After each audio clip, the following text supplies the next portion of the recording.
So hello guys, welcome to my video for today. So ito, gawa lang ulit ako ng maikling video. So yung gagawin kong video ngayon about ulit sa Iglesia ni Cristo, about sa kumakalat naman niya na bagong utang na naman na kumakalat. Yung 8 billion naman ngayon, nung nakaraan 7.25 billion, ngayon 8 billion na naman.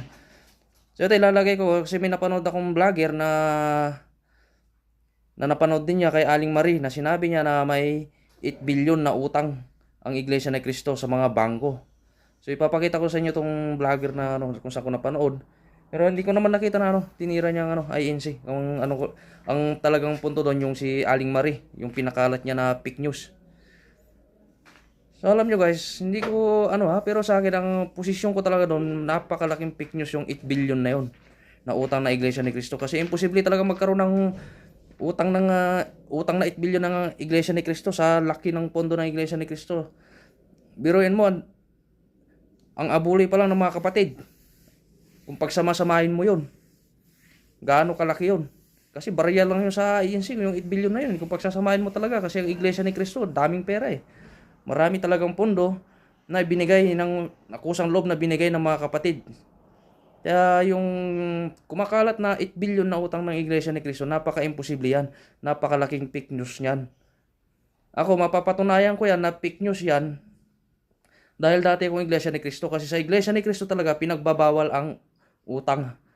Lalo sa mga magkakapatid. Hanggat maaari nga bawal ang umutang talaga eh. Kaso kung sa mga kakaanib, dahil sa hirap na rin ng buhay, hindi rin naiiwasan yan na talagang magkaroon ng utang, kasi pagsubok din yan sa sa miyembro eh. Pero ang pamahalaan ng Iglesia ni Cristo, ang lahat ng namumuno doon, ang mismong INC talaga, walang utang yan. Zero talaga yan.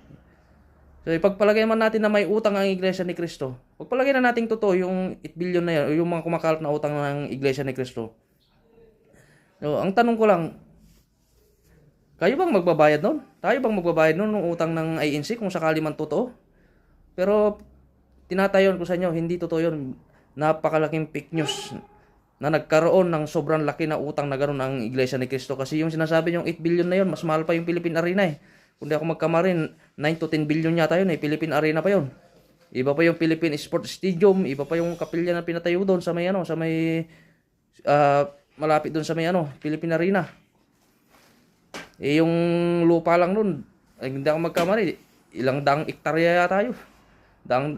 Nasa 100 to 200 hectares yata yun eh, yung lupa na binili doon ng Iglesia ni Cristo.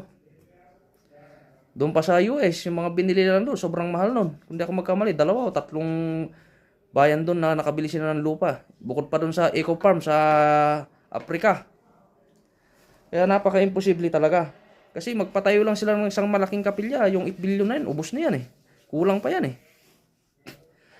Kaya nakakapagpatayo ang Iglesia ni Cristo ng mga ganyang kapilya, hindi dahil umuutang sila, kung hindi dahil yan sa mga abuloy at handog, makusang abuloy at handog ng mga kapatid sa Iglesia ni Cristo. Kasi ako, alam ko yan kasi dati akong INC, kaya imposible talaga magkautang yan ang pamunuan ng Iglesia ni Cristo sa mga bangko. Kaya kayong nagpapakalat niyan, patunayan nyo na may utang ang INC, gawa ng yan talaga imposible. Very, very impossible. Yung si Aling Marie, ewan ko kung saan niya nakuha yung chismis na yun eh. Pero yun, karamihan ng pinagkukuhanan ng balita na yan, karamihan yung fake news tsaka chismis lang. Kaya yung INC talaga, imposible talaga magkautang yan. Kasi aralin nyo yung mga pinaggagawa ng INC ng mga proyekto.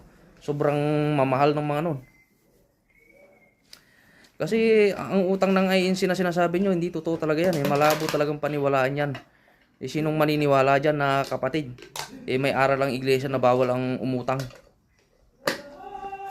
Kaya sa mga nagpapakalat ng mga ganyang fake news, huwag nyo nang subukan.